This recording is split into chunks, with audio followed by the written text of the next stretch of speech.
What is going on, guys? Welcome back to the channel. Hopefully today is the day we can drive this Tacoma. So what we got to do is finish the cooling system. Like I said in a previous video, the coolant flange on the back of the head on this one is plastic. So I did buy an aluminum one, and we're gonna try to make that work with this motor. The reason I want an aluminum one is I need to tap it for my Toyota temperature gauge sensor. I tried wiring the Volkswagen sensor into the cluster and it did not work like my other truck did. So I guess these gauges are quite a bit different. So that's what we're gonna do. We're gonna try to adapt the Toyota sensor into the ALH aluminum housing. So here is the housing we got. This is the aluminum one. So the difference between this one and the one that's on is you can see this back housing here has got 3 coolant glow plugs. We're not gonna be using that. And also, on the housing I have, this port would be kind of down here pointed this way, right where this is coming out by underneath. So what we're gonna have to do is unbolt this back housing here, make a plate for that, and then what I'm planning on doing is taking that fitting right there, threading that in, so that'll basically come out like that, and then we can hook the hose up to that from the heater core in the truck. So what we got to get started with is rip this one off, make sure everything else is going to fit. This hose, this main little short 90, hopefully is in the right spot and at the right angle on both flanges, so that will just slip right on. And that lower hose going down from the flange to the oil cooler down here, it should be the same size and everything and in the same spot, so that one shouldn't be a problem. So let's get some stuff out of the way. I'll probably pull that hose off, some of this wiring out of the way, just so I can get back in there and pull that flange off. And then we got to get this thing cleaned up, get that plate made up, and hopefully this will work. This is a steel one. I searched for hours to find an aluminum one I could just weld onto a plate just to make sure it didn't leak, and I couldn't find one, so I found a steel one. This is actually a hydraulic fitting, but it's a 1/2 inch MPT pipe thread, and I do have a tap for that. So hopefully we'll be able to tap a hole, thread that in, seal that up, and it should work.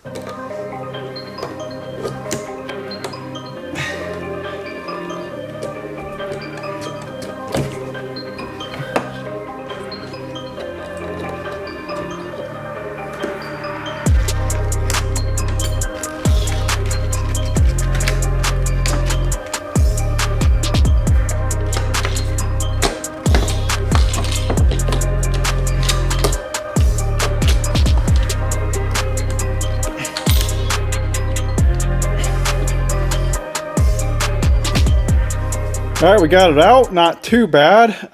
Here's kind of the comparison between the two. It actually looks like this hose here is identical. This hose here should be identical, but you can see the difference is that versus that. So that's why we're gonna take this off, make that plate with this 90 to go right there. And then we should just be able to take this hose here, extend this one, and to come back, you know, obviously it's going to be a little bit farther back, so not too big of a deal. That should be easy work. So let's pull this back part off. We'll clean this thing up, sandblast it, so we're working with something clean, and we can make a plate for this fitting.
Alright guys, half hour later, finally got this hole tapped. I had to run this tap completely all the way deep.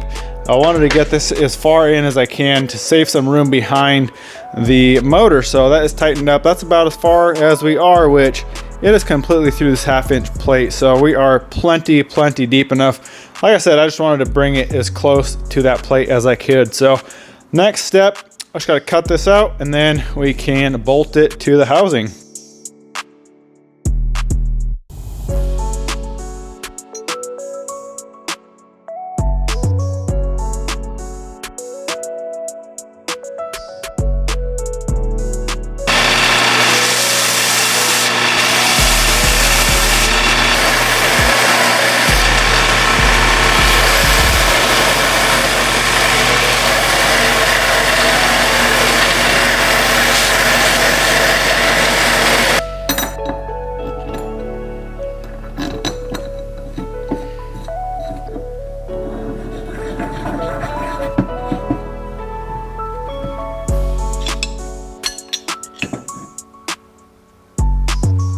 There it is, guys. This thing is looking sweet. So we got it all sanded down there and fitting real good.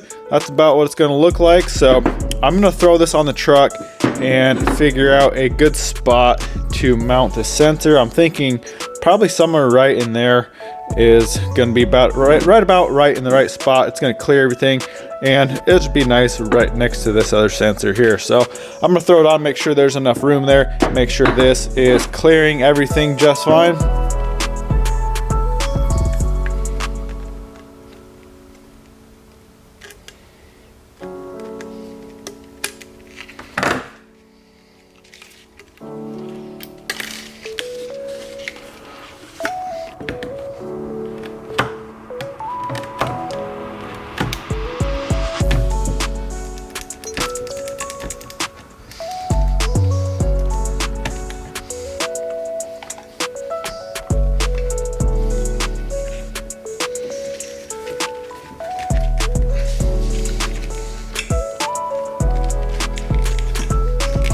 All right, I want to show you guys the flange back here. So you can see there's probably about 1 inch of room from the back of that fitting we put on to the firewall. So plenty of clearance, actually more than I thought I would have back there.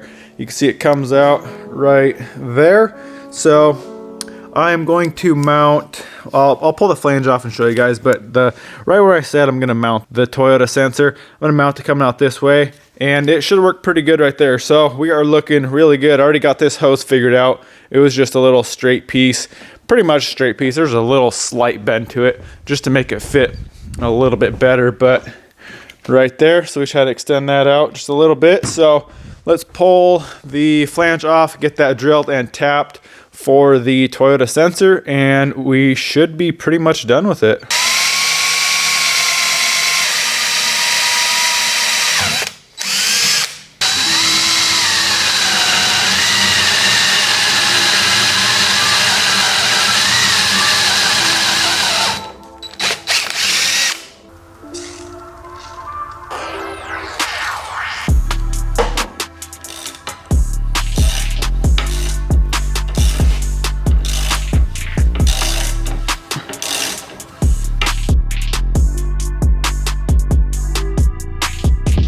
There it is, sensor is drilled and tapped. You can see sticking in probably even more than 1/4 inch. So plenty enough sensor in that housing. So we are good to go. One thing I want to do is do some powder coating. So I want to coat this.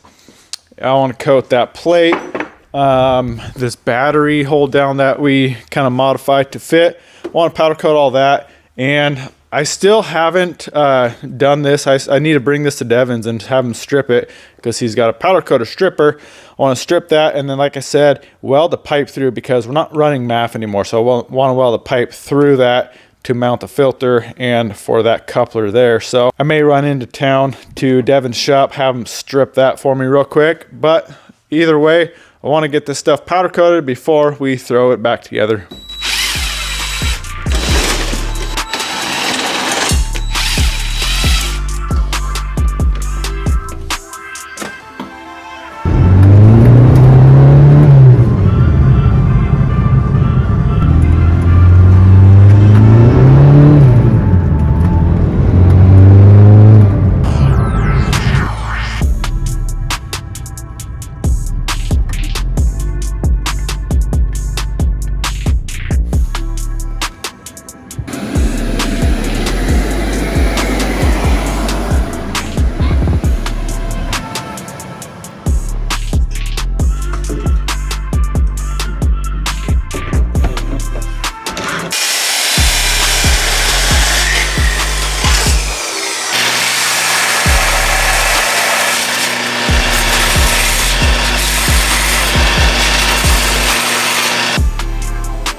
All right, we got this 3-inch pipe welded in there. Turned out okay. There was such a big gap around that. The welds didn't look too great, and it did kind of warp this airbox a little bit, but not too big of a deal. If it bugs me enough in the future, maybe I'll redo it. But for now, I'm gonna powder coat it and see how it looks once it's all black. I did kind of sandblast it to get it one color again, kind of see how it would look. Once it's in, you can't really tell it's warped. It's kind of warped underneath on the bottom, so not a huge deal. I'm gonna sandblast the box here. We'll sandblast this one more time, and then we'll sandblast these again. Make sure they are nice and clean, and we're gonna powder coat all this stuff black.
All right, we got the first round of parts in the oven. We're gonna preheat that for 10-15 minutes, get it up to temp. We'll bring it back out, let it cool off. We already got the gun loaded up with Stone Black from Prismatic Powders. If you guys are interested in any powder coating supplies at all, go check out prismaticpowders.com. They have an amazing selection of all their powder coating stuff. They have Cerakote headlight restoration kits, Trim Coat, which is for like bare black plastics. It renews those, makes them look brand new. So go check them out, prismaticpowders.com.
There we go. That's how everything turned out. Looking really good.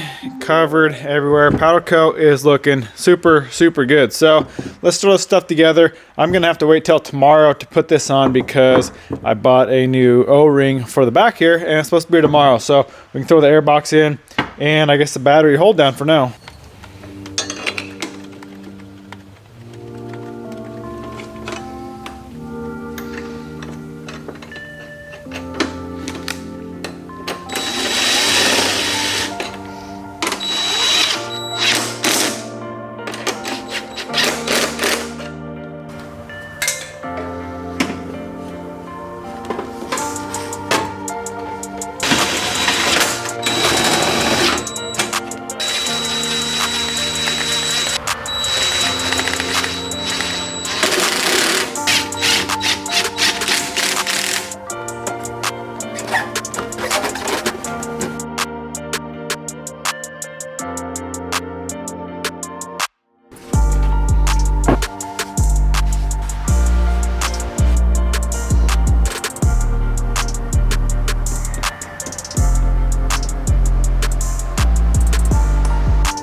All right, we are good to go with this flange. So I got these two fittings sealed up. What I like to use is this Permatex thread sealant with PTFE. It does a really good job. I use it on some of my oil fittings as well. So those should be good to go, shouldn't leak.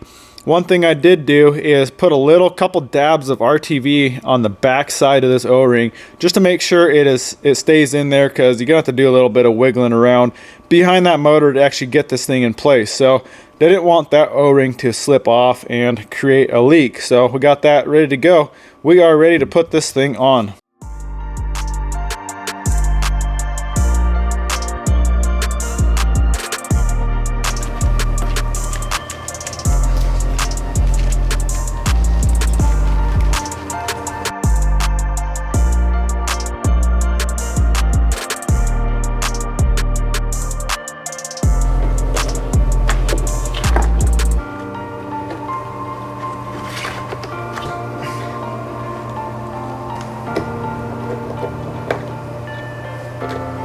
All right, guys, we are all back together. Now you can't really see back there, but everything's hooked up and hopefully it will be leak free. It's kind of a pain to get back there and to work behind that motor. You can't really see what you're doing. Well, this video turned out a lot longer than expected, so I'm gonna cut it here. The next video will pick up right where we left off. We gotta bleed the cooling system. I gotta do some bleeding of the brakes. I have bled it once, but it's still just going straight to the floor. So a little more work on the brakes. I gotta get under it, make sure everything is tight underneath with all that four-wheel drive, all the control arms, all that stuff. I wanna make sure all that is good to go before we take this thing out of the shop. So there's a few things we need to do. Also, my starter is supposed to be here in the next day or two. So once we get that, we'll swap that new starter in. Hopefully everything with that is good to go. I already got the adapter plate for that starter. Just waiting for the starter itself. So once we get that in, we'll swap it in. And hopefully the next video we can drive this thing and see what it can do. I'm getting very, very excited to drive it, but I'm trying not to push it. I want to make sure everything is good to go before we take it out. Well, that's a wrap, guys. Hope you enjoyed it. Go smash that thumbs up button, comment, subscribe. We'll see you in the next one.